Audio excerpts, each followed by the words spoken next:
دنیا حضرت علی کے کارناموں، بہادری اور طاقت سے بخوبی واقف ہے۔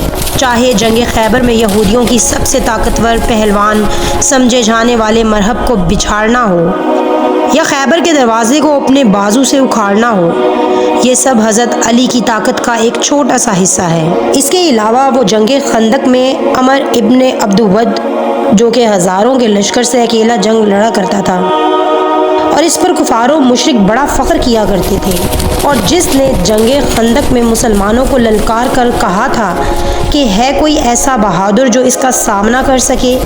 عمر ابن عبدود کا خوف اتنا تھا کہ بار بار للکارنے کے بعد بھی کسی میں اس کا سامنا کرنے کی جرأت نہ تھی۔ تب وہ حضرت علی ہی تھے کہ جنہوں نے نہ صرف عمر سے مقابلہ کیا بلکہ صرف ایک ہی وار میں اس کو اس کے انجام تک پہنچا دیا۔ حضرت علی نے اپنی زندگی میں درجنوں جنگیں لڑیں، جن میں سے بدر، خندق اور خیبر وہ اہم جنگیں ہیں جس میں حضرت علی نے دشمنوں کے لشکر میں تباہی مچا کر رکھ دی اور مسلمانوں کو یک طرفہ جیت دلائی۔ حضرت علی کے متعلق کہا جاتا ہے کہ ان کو فرق نہیں پڑتا تھا کہ ان کے سامنے کتنا بڑا لشکر یا فوج ہے، وہ ان لشکروں پر شیر کی طرح حملہ کرتے تھے، اور اسی لیے اللہ کے نبی نے انہیں شیر خدا کے لقب سے بھی نوازا تھا۔ مولا علی علیہ السلام وہ ہستی ہیں جنہیں اللہ کے نبی حضرت محمد مصطفیٰ صلی اللہ علیہ وآلہ وسلم کے بعد سنی مسلمانوں نے اپنا چوتھا خلیفہ اور شیعہ مسلمانوں نے اپنا پہلا امام تسلیم کیا۔ اسلام کے وہ لیڈر جن کے بیٹے امام حسین علیہ السلام نے کربلا میں بھوکا پیاسا رہ کر لوگوں کو بتایا کہ اصل میں جہاد کس طرح سے کیا جاتا ہے۔ امام علی وہ شخصیت ہے کہ جن کی شادی پیارے نبی حضرت محمد صلی اللہ علیہ وآلہ وسلم کی پیاری بیٹی حضرت فاطمہ سے ہوئی۔ امام علی تاریخ کی وہ شخصیت ہے جن کی ولادت کعبہ شریف کے اندر ہوئی۔ حضرت علی کو رسول اللہ نے دنیا و آخرت میں اپنا بھائی اور نفس رسول کا خطاب دیا، اور غدیر میں حضرت علی کا ہاتھ بلند کر کے یہ اعلان فرما دیا کہ جس کا میں مولا ہوں اس کے علی بھی مولا ہے۔ حضرت علی کو شہید کرنے والے ملعون کا نام عبد الرحمن ابن ملجم تھا۔ ابن ملجم دراصل پہلے امام علی کا ساتھی تھا اور اس نے آپ کے ہاتھوں پر بیعت کی تھی، لیکن پھر سسین کی جنگ میں وہ باغی ہو کر خوارجیوں کے ساتھ جا ملا اور نہروان میں حضرت علی کے خلاف جنگ کی تھی، اور اس جنگ میں وہ جان بچا کر فرار ہو گیا۔ بہرحال ابن ملجم جب کوفہ آیا تو اس کی ملاقات کتام نامی عورت سے ہوئی جس کا باپ ازبخت تمیمی تھا، جو ایک خوارج تھا اور جنگ نہروان میں امام علی کے ہاتھوں سے قتل ہوا تھا۔ کتام ایک حسین و جمیل اور خوبصورت عرب خاتون تھی۔ ابن ملجم نے کتام سے شادی کی خواہش کی تو کتام نے کہا کہ اگر مجھ سے نکاح کرنا چاہتے ہو تو علی ابن ابی طالب کو قتل کر دو۔ ابن ملجم نے حیرانگی سے کہا کہ علی کو کون قتل کر سکتا ہے، وہ بہادر شاہ سوار اور ماہر سپاہی ہے۔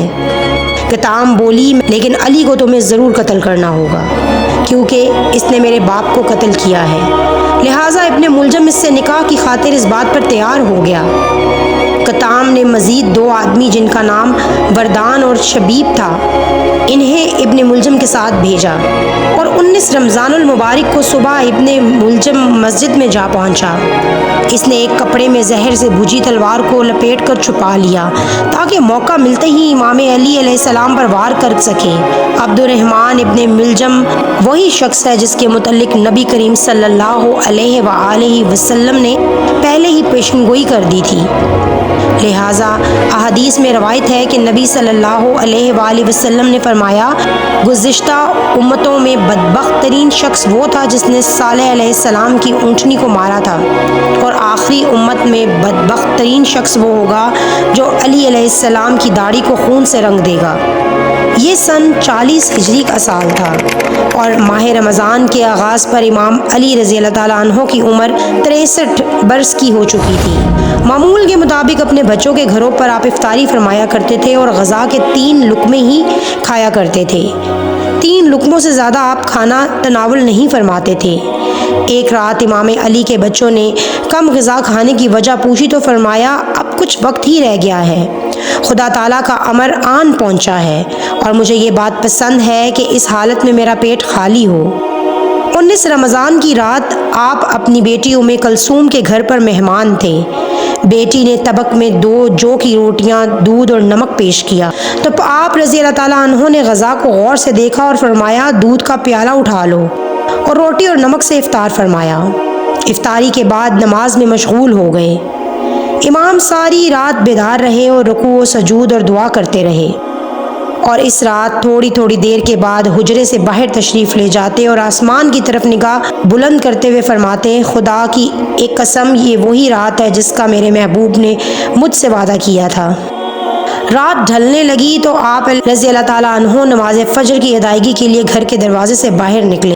دروازے سے باہر آتے ہی بڑی بطخوں اور مرغابیوں نے امام علی رضی اللہ تعالیٰ عنہ کا راستہ روک لیا اور زور زور سے آوازیں لگانا شروع کر دیں۔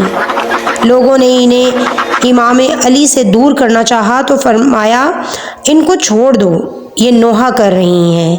امام نے اپنا کمر بند باندھا اور مسجد کی طرف روانہ ہو گئے۔ آپ کوفہ کی مسجد میں داخل ہوئے اور لوگوں کو نماز کے لیے جگایا۔ اس وقت ابن ملجم مسجد میں الٹا سویا ہوا تھا۔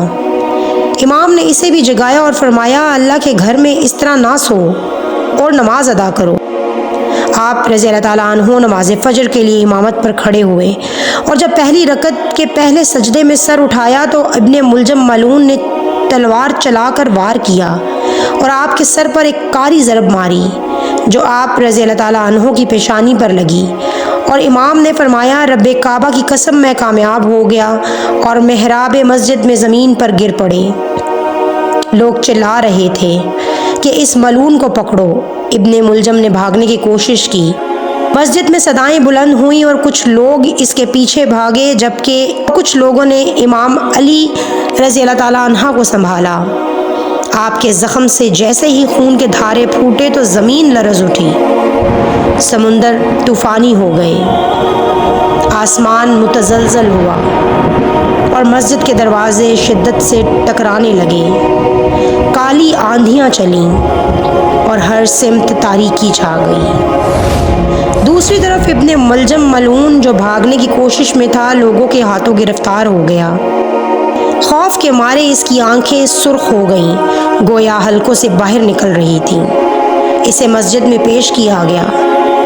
امام علی رضی اللہ تعالیٰ عنہ نے جب اپنی آنکھیں کھولی تو ابن ملجم کو دیکھا۔